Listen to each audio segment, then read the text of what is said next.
মুহূৰ্তত জনাইছো 2022 বৰ্ষৰ মেট্ৰিক আৰু উচ্চতৰ মাধ্যমিকৰ ছাত্ৰ ছাত্ৰীৰ বাবে এটা সুখবৰ। মেট্ৰিক আৰু হাই ছেকেণ্ডেৰীৰ প্ৰশ্ন কাকতসমূহ অলপ কঠিন হোৱাৰ বাবে সেবা বোৰ্ডৰ এক নতুন সিদ্ধান্ত। প্ৰশ্ন কাকতৰ মাৰ্ক দৰাই দিয়া হ'ব কঠিন হোৱাৰ বাবে। এই মুহূৰ্তত ছাত্ৰ ছাত্ৰীৰ বাবে জনাইছো এক খুবেই গুৰুত্বপূৰ্ণ খবৰ। পাঠ্যক্ৰম বৰ্ষীভূত প্ৰশ্নৰে হাই স্কুল শিক্ষান্তৰ বিজ্ঞানৰ পৰীক্ষা। বিজ্ঞানৰ পাঠ্যক্ৰমৰ বাহিৰৰ পৰা প্ৰশ্ন কাকত আহিছে। কৈছে শিক্ষাৰ্থী অভিভাৱকৰ মাজত তীব্ৰ প্ৰতিক্ৰিয়া।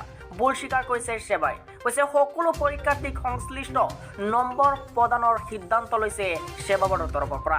কৈছে বিশেষ প্ৰতিনিধি 25 মাৰ্চ। কোভিড মহামাৰীৰ পৰিপ্ৰেক্ষিতত যোৱা বছৰ বাতিল হোৱা হাইস্কুল শিক্ষান্ত পৰীক্ষাৰ প্ৰশ্ন কাকতেৰে এবাৰ হাইস্কুল শিক্ষান্ত পৰীক্ষা অনুষ্ঠিত কৰাক লৈ ৰাজ্যজুৰি ব্যাপক প্ৰতিক্ৰিয়া সৃষ্টি হোৱাৰ পাছতো চৰকাৰে এই সিদ্ধান্ত বাতিল কৰিলে। কৈছে পাঠ্যক্ৰম বৰ্ষীভূত প্ৰশ্নৰ অৰ্থাৎ পাঠ্যক্ৰমৰ বাহিৰৰ পৰা প্ৰশ্ন আহিছে এবাৰ মেট্ৰিকৰ বিজ্ঞান পৰীক্ষাত।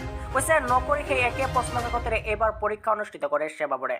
আজি অনুষ্ঠিত সাধাৰণ বিজ্ঞান পৰীক্ষাত পাঠ্যক্ৰম বৰ্ষীভূত প্ৰশ্নৰে পৰীক্ষা অনুষ্ঠিত হোৱাত ছাত্ৰ ছাত্ৰীৰ মাজত ব্যাপক প্ৰতিক্ৰিয়াৰ সৃষ্টি হয়। কৈছে উল্লেখযোগ্য যে কোভিড পৰিস্থিতিৰ বাবে সকলো পাঠ্যক্ৰম হ্ৰাস কৰা হৈছিল আৰু সেই সূত্ৰে সাধাৰণ বিজ্ঞানৰ এটা বিশেষ পাঠৰ আধাৰত অংশ পৰাই আঁতৰাই ৰখাৰ পাছতো আজি অনুষ্ঠিত হোৱা সাধাৰণ বিজ্ঞানৰ প্ৰশ্নকাকত সেই অংশ অন্তৰ্ভুক্ত হোৱাত পৰীক্ষাৰ্থীসকলক বিপান্বিত কৰাৰ ব্যাপক প্ৰতিক্ৰিয়াৰ সৃষ্টি হয়।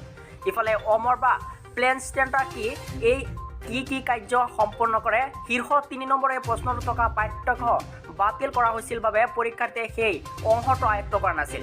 কিন্তু আজি পৰীক্ষাত অৱতীৰ্ণ হোৱাৰ সময়তো সেই অংশৰ প্ৰশ্ন প্ৰত্যক্ষ কৰাৰ পাছত শিক্ষাৰ্থীসকল হতাশ হৈ পৰা বুলি বিভিন্ন অভিভাৱকে সাংবাদিকৰ আগত অভিযোগ উত্থাপন কৰে।